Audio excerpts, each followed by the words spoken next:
అసలు ఏమాత్రం అంచనాలు లేకుండా ప్రేక్షకుల ముందుకు వచ్చిన మహావతార్ నరసింహ సినిమా ఎన్నో సంచలన రికార్డులను బద్దలు కొడుతూ దూసుకు వెళ్తోంది.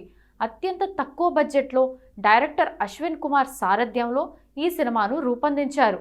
ఆయన భార్య నిర్మాతగా మారి ఈ సినిమాకి ఇద్దరు ప్రాణం పెట్టి పనిచేశారు. అవుట్పుట్ చూసిన హోంబెల్ ఫిల్మ్స్ సంస్థ సినిమాను రిలీజ్ చేయడానికి ముందుకు వచ్చింది. తెలుగులో ఈ సినిమాను గీతా ఆర్ట్ సంస్థ తమ డిస్ట్రిబ్యూషన్ నెట్వర్క్లో రిలీజ్ చేసింది. ఇక ఎలాంటి అంచనాలు లేకుండా ప్రేక్షకుల ముందుకు దూసుకొచ్చిన ఈ సినిమా ఇప్పటికీ హౌస్ఫుల్ షోలతో దూసుకుపోతోంది. ఇక ఈ సినిమా శనివారం రోజు అంటే నిన్న ఏకంగా ఇండియా మొత్తం మీద 6 కోట్ల కలెక్షన్లను రాబట్టింది. సినిమా రిలీజ్ అయిన 30వ రోజు, అది కూడా కూలీ, వార్ 2 లాంటి సినిమాల పోటీని తట్టుకొని ఆ రేంజ్ కలెక్షన్స్ రావడం అంటే అది మామూలు విషయం కాదు.